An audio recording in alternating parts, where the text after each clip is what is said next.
racing, and you're right about the regulations. There was a lot of disagreement early on, but I feel that from the comments that are coming back, these regulations are going to be enforced again next year, and the people that are running their cars will learn a lot about them, and more other people will be able to watch and see what's happening and be racing these cars next year. So the battle we're seeing between Ford and General Motors now could possibly be a battle next year between Ford, General Motors, Nissan, Toyota, and a few other people as well. Of course, the home of the battle between General Motors and Ford is America, and that's where drag racing grew up initially from. And more recently at Bathurst, General Motors and Ford have had great battles. A lot of comment about the rules being the same in New Zealand as for Bathurst. Well, there's an agreement being reached, and they're going to go to Group A, which is about halfway between what we run and what Bathurst runs. Lined up for a start now. The red light flashing, the green, they're away. The big grunters, the ANZ touring cars. Gary Sprague out in the lead. And Robbie Franicevic has crossed the white line there, so he may be penalised for that. You're not allowed to do that. And Gary Sprague in the lead from Wilkinson. Trevor McLean in third place, hopping in there quickly. And Franzovic has said he may get penalised for the, crossing that white line. So if Robbie comes through and wins this race, he might find that he's got a penalty of a minute on him, because it's a no-no in motor racing to cross the white line off the start. Gary Sprague, a brilliant start, driving very hard. He's got his car set up well, and it's bobbling around all over this circuit. He's braking well, it's pointing in well. He's obviously got his tyre pressures right and his tyres right. Franzovic moving up through the field with Midgley right behind him and Anderson behind him again. Very close, man. 17 laps in this race. So not quite a sprint, but not quite a long distance race either. Gary Sprague and the White Falcon in the lead in number 1. Number 2 is the black car, Wayne Wilkinson, who's chasing him very, very hard, and he's the one who's got that bonnet scoop, by the way. And third is Trevor McLean and another Commodore, a white one, as you'll see it coming into your picture now, and he's also got a bonnet scoop. The car on the left is Robbie Franicevic, a red Lendage car, and he's in 4th place, so they don't have a bonnet scoop. And Warren Midgley is right behind him. And Gary Sprague is gone. He's going to do damage to his car. He's banked. It's hit the bank. Well, he was lucky to keep away from that bank. Well, Sprague, as I said, he had set his tyre pressures and all that up properly. He got in trouble there. Now, what's happened is Gary Sprague has gone too hard on tyre pressures that he doesn't know. He did well. Hang on to that, Reg. Brilliantly, because that's Dunlop corner. It's a very dangerous corner. I've had a 150 mile an hour accident there in a Formula 5000 once, and it's not funny, and he was lucky not to go right over the bank. Let's have a look at it again. Here's how it happened. Trevor McLean coming along there. Robbie Franzovic and Midgley behind him. But the action was with there's Gary Sprague. He turned into Dunlop. The car didn't turn in. He suddenly realised he's going too fast. He did a bit of... He's an experienced rally driver as well. He got it sideways. He didn't hit the bank. He's very, very lucky to not wipe that bank away. And while we're watching that, Dean Smith has gone off in the race in the Tirana, and Gary Sprague right behind him. The two might have touched.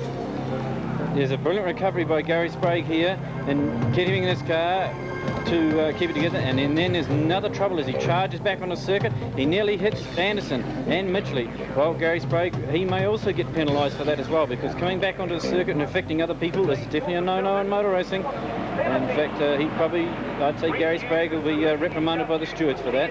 But a beautiful piece of car control to keep going.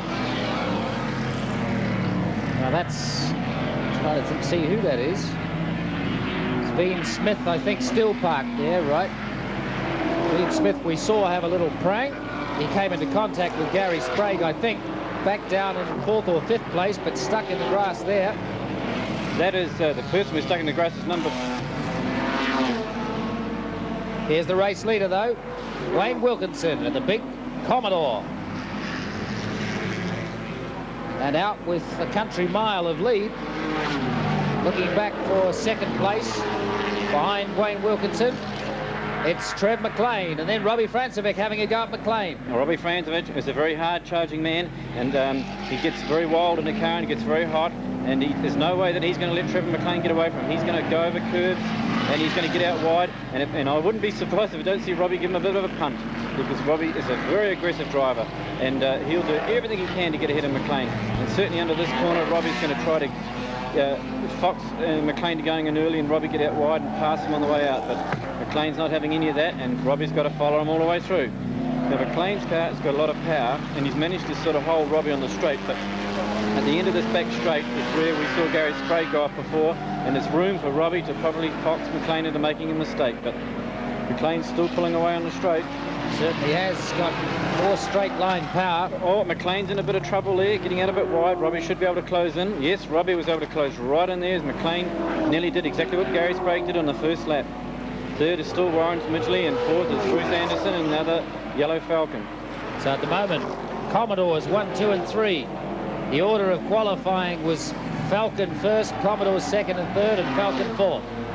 The way it's gone in the race with Gary Sprague going off, Wayne Wilkinson has a huge lead now. Yes, well, Wayne Wilkinson was very fired up and he's managed to keep himself together. I think if Robbie Finisevich could get ahead of Trevor McLean, then this gap wouldn't be opening out the way it is. In fact, Robbie's in front now. Well done. Robbie must have tried an absolutely incredible manoeuvre to where he has passed is a virtually impossible place to pass. So a very forceful Robbie Finisevich, and you'll notice there, I think that's petrol pouring out of his car onto his tyres, so that won't be helping the handling of his car either. Doing a lot of work in there, fighting with the wheel, and now he has the job ahead of him to catch the other Commodore. Well, this is a long race. It's a standard production race. As you said, it's 17 laps, and if Robbie's quick enough, he can close in on this car. But what Robbie was complaining about before, that they had a slight power and performance advantage, and we'll find out. So there's second and third, Robbie Francevic, Trev McLean. All in Commodores. The Falcons are not getting their own way today. In a lot of trouble. The Commodores are out handling them, and they've got the power, and they're pulling away. Well, Commodore fans will be very happy with this. Commodores down on power in a straight comparison. 5 litres as opposed to 5.7. Wayne Wilkinson is using the road very well. He's not driving over curbs. He's driving very smoothly, and he's obviously settled in. He's very settled indeed. He's doing it very well at the moment. Not making any mistakes. Have a look at that lead that he's got over Robbie Francevic and Trev McLean. Robbie Francevic really is starting to pull away from Trev McLean now, and he's got the long job ahead of him to chase Wayne Wilkinson. He was complaining. Yes, Robbie Finisevich losing petrol out the side. Now that could affect the handling of his car, but it may probably affect Trevor McLean more, because the petrol is pouring out the side and not onto Robbie's tyres. But as Trevor McLean drives on the circuit behind Robbie, there's petrol on it, and petrol and the oil on the circuit and the rubber gets very, very slippery indeed. So there may be an interesting thing here, because these people know how much petrol they use and only put so much in their tanks. And if Robbie Finisevich has put enough into the last 17 laps and not a lot spare, you might find Robbie running out of petrol before the end of the race. Fourth is Midgley in the Commodore, and right behind him is Bruce Anderson and the other Falcon. This car has been quick in the whole championship, but to date it hasn't been up at the front in races. And he looks set to go very well at Pukekohe, but it rained. But at the moment now, Bruce Anderson is charging very hard on Midgley for fourth place. Let's have a look down the front straight and see which has the more horsepower. Certainly the Falcon has a bigger engine, 351. He doesn't seem to gain that much under power, but Anderson has been driving longer than Midgley, and that showed up because he's able to close right in under braking. So we might see a change in that fourth place shortly. Second place still Robbie Francevic, Trev McLean still third. Well, there could be an interesting battle there for fourth position between Midgley and Anderson. In fact, while we're watching Anderson, his car on Technicalities was not allowed to start at Bay Park because they had some modifications. That's car number 17 there, Anderson, with a big sign on it, as you can see it. Their car was not allowed to start Bay Park because they had some modifications which didn't conform to regulations. And at Pukekohe, they were held up by rain. But here he is, right at the front of a race, well, not at the front of a race, charging very hard for fourth place now. Certainly at the front of the race in terms of the entire bunch, because of course the quicker cars in the ANZ touring class clear out from some of the smaller cars in the field. Wayne Wilkinson still the race leader, doing it very smoothly indeed. Wayne Wilkinson is an accomplished driver in this form of motor racing. He's won, I think, 3 Benson and Hedges races before, and in standard production racing he has competed in previous New Zealand championships, and he's very experienced in this kind of car and the horsepower and these conditions, and his experience is certainly paying off at the moment. Driving very smoothly indeed, not making any mistakes. 11 laps to go, and Robbie Francevic, just by my little calculations looking out the window, Robbie Francevic is really picking up that difference between he and Wayne Wilkinson out in front. He's pulling away from Trevor McLean in third place, every lap. Well, if you notice that Robbie, when the camera's on his front wheels, you see his front wheels using all the road, and he's using all the lock like we saw at Pukekohe. Look at him oversteering, using all the road. Robbie at his best. The same as at the Grand Prix in the rain. And Robbie, he never settles for second. He's a very determined person. I've been out for dinner with him and know him very well, and he just won't accept second position. Even if there's one lap to go and he's half a lap down, he'll still be trying to win the race. The airbox that they were talking about on the Commodores, you notice that the Commodores that have them have a big hump in the bonnet, and the bonnet doesn't close properly. You notice that, you're right, you can see them there in the photos. As the car's coming down the straight, you can see the big hump in the bonnet, and that airbox will actually give those Commodores more power. Now, it'd be interesting to note for you people at home, this Commodore, as you can see it now, Wilkinson driving number 2, the black one, it has a bulge in the air scoop, and it has a hole underneath for the air to get to the carburetor. Now, the car behind Robbie Finicevic doesn't have an air scoop, and the car behind Robbie Finicevic again has an air scoop but no hole, so he's not getting any power advantage, which is Trevor McLean in 3rd place. So that this is the only Commodore that is taking advantage of the air scoop at the moment. So Wayne Wilkinson may be on his way for the first time in the series to doing things right, staying out of trouble and winning a race. A superb driver in this kind of motor car. Very, very experienced, as Red said. He's done B&H a number of times. He's won a number of times. Very, very clever big V8 saloon car driver is Wayne Wilkinson, but luck hasn't really been with him. It certainly is his forte, because he's driven Chargers and all sorts of things in the past, and every time he's been very quick. But he's a very determined team as well, because they've got a modification to their car that the other people haven't got. And Robbie Finicevic was complaining about that before, but obviously that's the rules and it's allowed, and I would say to the other teams what they should do is do their homework properly and do what Wilkinson is doing. Bruce Anderson getting very close. Gary Sprague coming through now into 6th place, and is obviously going very quickly to get right up with him, and we notice the way he went through that corner. He's disappointed with what he did in the first lap, and he's going to make up for it. He's going to make up for his mistake earlier. Here's Bruce Anderson having a go underneath Midgley. And is Midgley going to have a putt? Well done, Bruce Anderson. He's got right under Midgley, forced Midgley up. Midgley's on a bad line, getting out of shape, and Bruce Anderson's got through on him, with Gary Sprague coming through behind in 6th position. Now this battle for these between 4th and 5th is going to continue down the front straight, with Gary Sprague coming down. It's a breaking duel now, which Anderson has just won.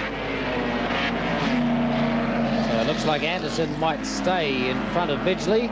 He's going to have to keep his eyes on the mirror, because Gary Sprague, after his first lap mistake, is going to be coming through at him. And especially when you've made a mistake like that Gary did, or whatever it was, whether it was tyre pressures or oil on the circuit or dust or whatever it was that caught Gary out, you want to make amends for whatever's gone wrong. So you usually end up going much faster, and I wouldn't be surprised if Gary Sprague isn't lapping faster than Wayne Wilkinson, who's at the front at the moment. Gary Sprague was involved not just in the incident you saw, but in another one too with Dean Smith. Yeah. Sprague's closing in all right, there's no doubt about it. There won't be too many laps before he's up on Midgley and Anderson, trying to take their positions off them. Only on 6 or 7 cylinders, and Trevor McLean, I'd say, has got a lot more power. And once they get out of these S's, Trevor McLean may be able to pass Robbie. Well, that'll be interesting to have a look in a straight line, because Robbie Francevic, once he got past, really pulled away from Trev McLean. Trev McLean pulling it back up now. Robbie Francevic hanging on desperately to 2nd place, while Wayne Wilkinson has had the race all his own way. Yeah, petrol's still pouring out of Robbie's car, so at least he's got some of that in there. Trevor McLean's car isn't handling anywhere near as well as Robbie's, but Robbie's car hasn't got as much power as McLean's, and it won't be long, I think, before McLean goes past in a straight line. And they've closed, both these two drivers have closed in, and there's a great battle between Gary Sprague, and he's got past Bruce Anderson. Yes, and a nice manoeuvre in the infield hairpin, not an easy thing to do, but he's determined. He's set up Bruce Anderson going into the corner and cut away. And notice now that Gary Sprague braking very early there. He surprised himself by getting past and then braked a bit early, and Bruce Anderson closed right up. It's interesting to watch the power of these two down the back straight. Well, the Ford dealer team car has got more power, and he's pulling away down the back straight. He's going to head into Dunlop, where Gary went off before. He won't make the same mistake again that he did on the first lap. Gary Sprague trying very hard. He's going through Dunlop. Here we are with Trevor McLean right behind Robbie Finisevich. Oh, Robbie's gone right. Well, he won't be very happy that Trevor McLean cleanly through. Well, Robbie was obviously a bit down on power, braked a bit late. We saw that happen earlier in the Shellsport race. And McLean right through the inside. Wow. Robbie won't be very happy. He doesn't like doing that in front of the public. Let's look at the positive side. Once again, a very clever piece of driving to hold it. Yes, it was. We've seen that with Gary Sprague. And Wayne Wilkinson be another man that have this kind of talent. They're very experienced, and they've been in this situation before. Robbie's in something wrong with Robbie's gone round. Yes, Robbie's gone completely round. Wow, doing it twice in one race, one lap. He won't be very happy about that at all. Robbie's back on. We saw him doing this sort of thing at the Grand Prix, but he got away with it every time. But unfortunately, it's happened to Robbie twice today. And now what Robbie's doing, he's got a problem in the rear, and he's flicking it from side to side to see if he's got a puncture. But he doesn't appear to have one. Back with the race leader is Wayne Wilkinson, car number 2, the Black Commodore, as you see him, with only a few laps to go. And he's now got a clean break because Robbie and Trevor McLean have been holding each other up when they were closing in on him. Wayne Wilkinson will be well aware from his pit boards what his lead is. Trev McLean now in second place, obviously not handling as well as Wayne Wilkinson's. Yep. Coming out of Dunlop into the front straight. The straight sprint down the line. Wayne Wilkinson's pulling away, handling a lot better, a lot more smoothly. And Robbie Francevic still hanging on to that third place. With Gary Sprague in 4th, and right behind him is Bruce Evans in 5th, and Warren Midgley in 6th place. Meanwhile, back in the lead, Wayne Wilkinson, number 2, Black Commodore. Crashed out of Bay Park, didn't start Pukekohe. In the lead now, doing what he's wanted to do at Bay Park when he was knocked out. Well, he's done it so well, Wayne Wilkinson. Yes, he hasn't made any mistake. If Robbie finishes his car hadn't had a problem, I think he might have closed in on Wayne. And Trevor McLean's car isn't handling too well. He's in second position as you see him now, but his car isn't handling well enough to catch up to Wayne Wilkinson. He might have the power to do it, but he hasn't got the handling. Wayne Wilkinson's come off his initial lap times, A, because he's got quite a lead, and B, I think because he's conserving the car just a little. And Trev McLean behind him can see that gap narrowing just a little. This is a 3 round. There's 6 rounds in this championship. We've had Bay Park, Pukekohe, and now Manfeild. We've got Wigram, Tiratonga, and Timaru after this. So you've got to look after your car because they've got another 3 rounds and 3 weekends, and you don't want to stress your car too much. There's the checkered flag for Wayne Wilkinson.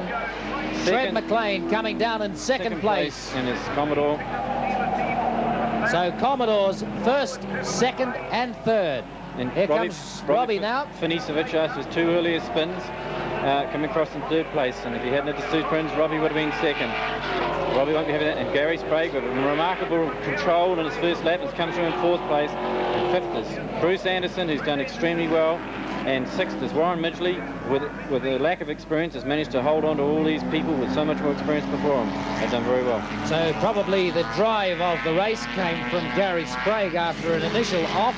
He managed to drive his way right back through to 4th place. Yes, and all credit to Wayne Wilkinson, though. He's got out in the lead, and he didn't make any mistakes and stayed there. And he's done what he's wanted to do. Win an ANZ Touring Car Championship race.